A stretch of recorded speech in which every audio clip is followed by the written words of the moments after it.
자, 이번에는 유형에 따른 준비 방법을 말씀을 드리도록 하겠습니다. 수화를 자격증 시험을 준비를 하시는데 쉽지가 않아요. 네. 근데 사람마다 어떻게 준비해야 되냐고 전화를 하시는데 문의 전화를 너무 많이 하셔가지고 아예 영상으로 만들어서 쫙 그게 훨씬 더 낫겠다 생각해서 문의 전화 하신대요. 선생님들 상황에 따라서 다 다르세요. 어떻게 준비를 해야 되느냐. 제가 선생님이라면 이렇게 준비하겠습니다. 제가 선생님이라면 이렇게 준비하겠습니다. 근데 사실은, 정확한 자신의 상황들을 좀 아시면, 준비하시기가 훨씬 더 조금 편하시겠죠. 그래서 요 정도로 좀 나눠서 좀 생각을 해보시면 어떨까 싶습니다. 첫 번째는요, 현재 지금 수화통역 현장에서 일하시는 분들이 있으세요.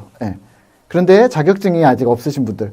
그러니까, 이런 분들이라 함은 전제는 뭐냐면, 수화를 꽤 잘 하시는데, 그러니까 운전면허로 하면 이미 운전을 하시고 영어 통역사로 하면은 이미 외국에서 좀 살다 왔는데,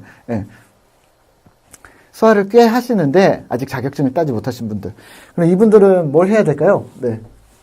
수화 통역 현장에서 일하시는 분들은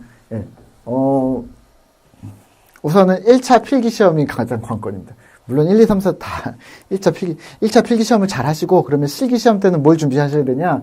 실기 시험 때는, 아까 말씀드렸던 필기랑 음성을 준비를 하셔야 돼요. 필기 통역과 음성 통역. 필기 통역은, 왜 말씀을 드리냐면, 써보셔야 돼요.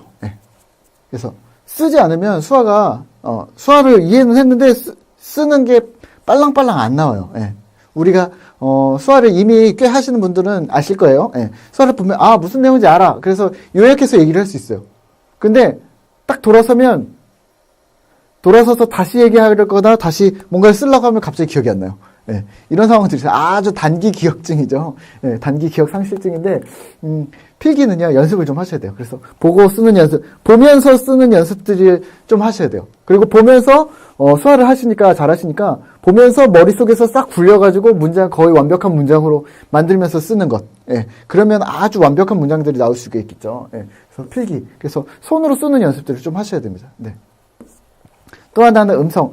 잘은 하시는데 음성 통역만 하면 두려움에 빠지세요. 필기를 하려면 또 잘 하시는 분들이 있는데, 누군가 앞에서 음성으로 뭔가를 말해야 된다라는 거? 왜냐면 음성을 동시로 얘기해야 되잖아요. 음성을 동시로 얘기하는 게 좀 어려운 거예요. 그래서 지화가 잘 안 보여요. 숫자가 잘 안 보여요. 또 수화가 잘 안 보여요. 그럼 도대체 뭐가 보인다는 건가요? 어찌됐건요. 음성도 좀 연습을 하셔야 됩니다. 근데 필기랑 음성을 못하는 걸 알아서 내가 준비를 할 건데 어떻게 준비해야 됩니까? 솔루션은요, 필기를 엄청나게 하셔야 됩니다. 필기를. 왜냐면 그래야 말끝을 흐리지 않으세요. 음성을 할 때. 그래서 필기를 많이 하셔야 되는데, 필기와 음성에다가 어찌됐건요, 연습을 하시고 더드림 데뷔반을 열심히 들으시면, 강좌 데뷔반을 열심히 들으시면 금방 해결이 되겠죠? 자, 그래서 필기랑 음성을 공부를 하셔야 되고요. 자, 정상적인 단계를 닮아서 지금 공부하시는 분들이 있어요. 초급, 중급, 고급, 수화통역사 데뷔반까지 이렇게 한 단계씩 올라오시는 분들이 있으세요. 월반 하면은 사실 빨리빨리 안 늘고요. 차근히 시간을 가지고 올라오시는 게 훨씬 더 빠를 텐데, 중간중간에 이제 협회에서 배우시거나 혹은 교육기관에서 배우시거나 이러실 때, 혹은 학교나 이런 데서 배우실 때 중간에 쉬는 텀이 있잖아요. 학교에서 배우시는 분들은 방학 있잖아요. 그럼 그때 놓치지 마시고 더드림 이런 데서 인터넷 강좌를 들으시면서 계속 공부를 하셔야 돼요. 그렇지 않으면요, 금방 단계를 밟아 공부하시는 분들은요, 우선은요, 잘하고 계시니까 두려워하시지 마시고 그 단계대로 그냥 계속해서 코스를 밟아 나가세요. 걱정하시지 않으셔도 돼요. 그래서 인터넷 최대한 많이 공부하시면 돼요. 이미 초급, 중급, 고급, 데뷔반까지 막 공부를 다 하셨기 때문에 이제 대충 수화가 어떻다라는 것들이 보이시기 때문에 필요한 공부들, 자기가 공부를 이 부분이 좀 약하다 그럼 거기에다가 조금 더 올인을 하셔서 공부를 하시면 돼요. 그래서 수화를 공부를 하시고 음성을 공부하시고 필기를 공부하시고 괜찮으세요. 어찌됐건 지금 하셔야 될 부분들은요, 두 번째 단계의 분들은 연습량과 공부량을 확 늘리시는 거예요. 지금만큼 하시면 안 돼요. 지금만큼 하시면 잘은 하시겠지만 언젠간 더 잘하게는 되겠지만 그 언젠가가 너무 보이질 않아요. 지금 1시간 하고 계시면, 매일 1시간 하고 계시면 아니, 일주일에 2번씩 하고 계시면 매일 하세요. 예. 매일 하고 계시면, 매일 30분씩 하고 계시면 매일 1시간으로 늘리시고, 매일 1시간씩 하고 계셨으면 2시간으로 늘리세요. 근데요, 여기서 기억하셔야 될 거는, 여기 계신 분들은요, 혼자 공부하는 연습 시간이 필요한 거예요. 예. 그러니까 그냥, 그러면 뭐 그냥 고급반 가서 앉아있지. 고급반 가서 앉아있으면요, 그게, 혼자 하는 시간보다 되게 적어요. 예. 무슨 말이냐면요, 통역을 해야 되는, 손을 움직이면서 통역 연습을 해야 되는데, 고급반 수업 시간에 앉아가지고, 농식 수화를 뭐 5개 배운 거예요. 1시간 동안. 강의를 듣는 시간은, 예, 공부 시간이랑 비례하지 않습니다. 예.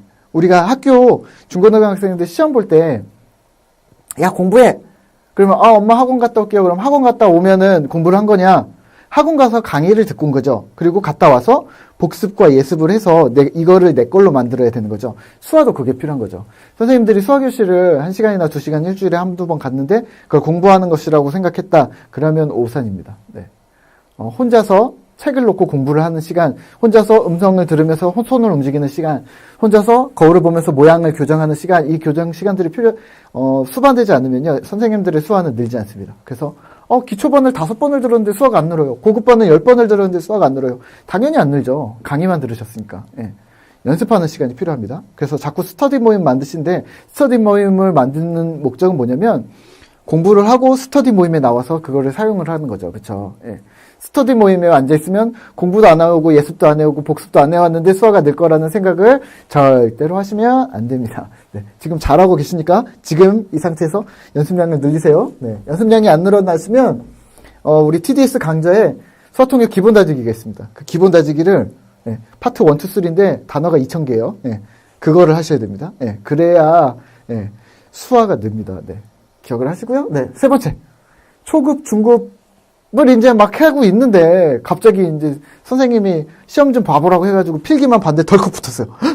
그래서 갑자기 이제 실기를 봐야 되나 말아야 되나 막 고민을 하고, 실기를 봐야 됩니까 말아야 됩니까?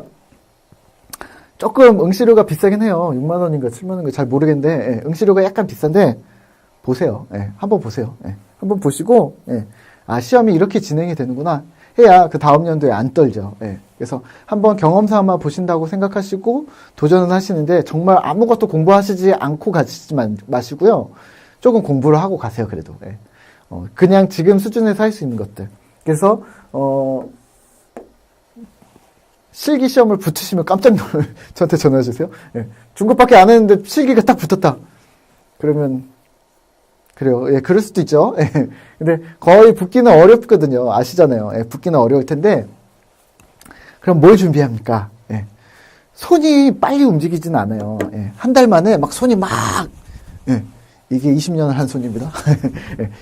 막 이렇게 돼야 되는데, 이게 안 되고, 아버지가 뭐지? 아버지. 어머니가 뭐지? 어머니. 이렇게 나올 시점이거든요. 그럼 뭘 해야 되냐? 지금은요, 손은 못 움직인다고 생각하고, 손은 1년 후에 내가 더 빠르게 만들어서 그때 시험을 본다 생각하고, 손은 뭡니까? 수화통역이죠, 수화. 수화통역은 우선은 조금 배제하시고, 열심히 공부는 하시는데 조금 배제를 하시고, 음성통역과 필기통역에다 조금 더 주안점을 두셔서 공부를 하세요, 이번에는. 여기 분들은. 왜냐면, 눈으로 보는 건 되거든요. 단어를 막 외우세요. 그리고 손으로는 안 나오지만 계속 보고 있으면 이게 뭐였지 아빠 대통령 이렇게 딱 단어가 그때 기억난다고요. 그러면 그걸 보다 보면 사실은 수화가 흐름이기 때문에요. 이건 무슨 수화입니까? 이렇게 물어보지 않거든요. 단답형이 아니에요.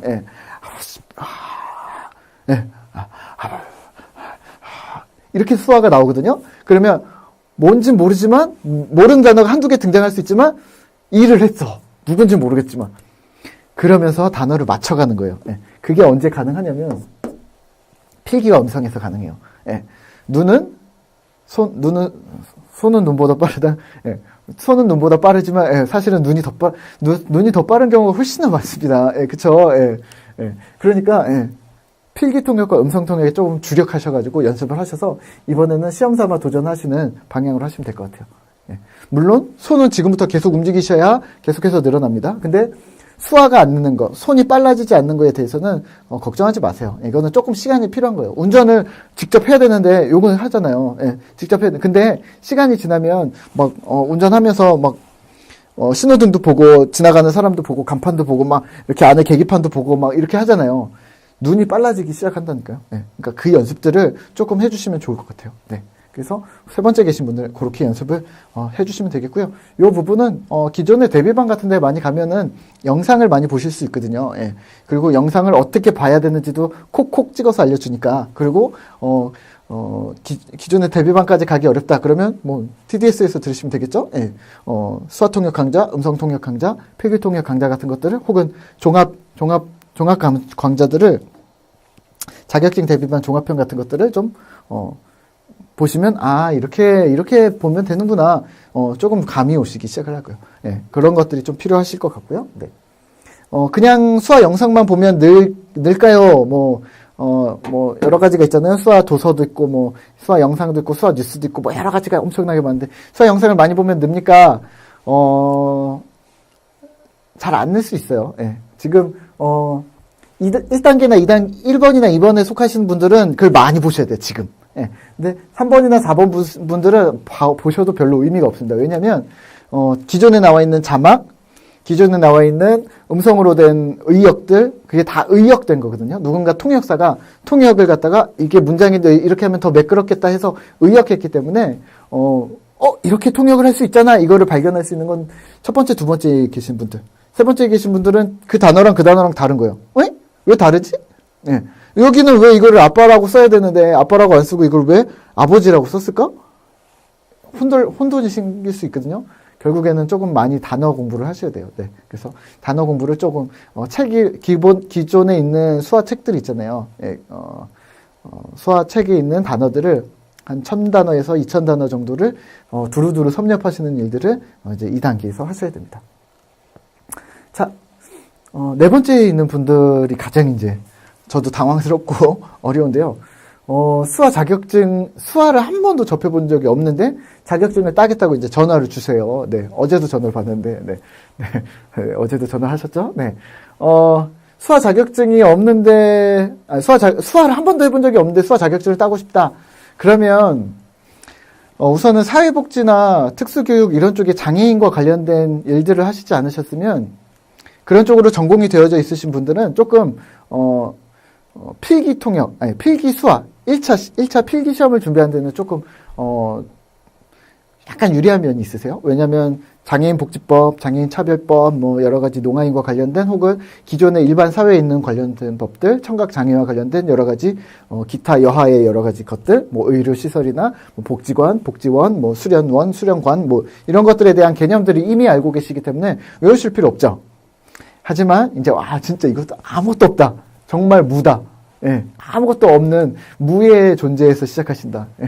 그러시다면, 하나씩 시작하셔야 됩니다. 조급하시지 마시고, 예, 기존의 농아인 협회나 시험 시행처에서 지금 제공하고 있는 추천 도서들을, 그 중에 한 권 정도를 사셔서, 구입하셔서, 차근차근히 읽어보세요. 예.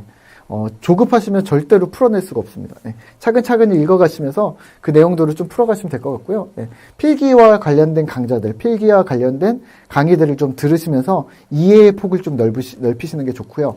그럼 수화는요, 필기와 관련된 필기 그 1차 시험과 관련된 작업들을 이제 천천히 하셔야 되고요. 수화는 지금 그냥 기초 수화반을 등록을 하셔서 수화를 지금부터 배우세요. 왜냐면 그럼 듣는 것들이 비슷한 것들을 듣게 될 거예요. 여기 이거 필기 시험 준비하는데, 1차 시험 준비하는 데서 나온 이야기가, 기초 수화를 배우는데도 그 내용들이 나오는 거예요. 그래서 겹치기 시작을 하는 거예요. 그러면서 조금씩 배우시게 되는 거죠. 그래서 수화도 빨리 늘리셔야 되고요. 예. 하셔야 되는데, 필기가 옛날에는, 좀 짧게 준비를 빡 해서 짧게 준비하면 바로 붙었었어요. 근데 요즘에는 좀 많이 어려워져가지고, 좀 붙기가 어려워지는, 조금 많이 준비를 하셔야 되는, 막 서너 달 혹은 어떤 분들은 1년 이상도 준비하시는 분들이 있으세요. 그래서 필기 준비를 하셔야 되는데, 필기를 준비하는데 뭐가 문제냐면 2차인 필기 음성 수화가 안 느는 거예요. 예. 그러니까 수화를 지금부터 바로 준비를 하셔야 돼요. 수화를 준비하시면서 실기시험을 지금 준비하시면서 필기 공부를 같이 하셔야 돼요. 그리고 수화를 가르치는 곳에서 필기시험에 대한 1차 시험에 대한 소스들을 제공을 해주겠죠. 예. 그래서 우선은 수화를 준비하시는 것, 수화 공부를 먼저 시작하시는 것을 먼저 주안점으로 두시면 될 것 같습니다.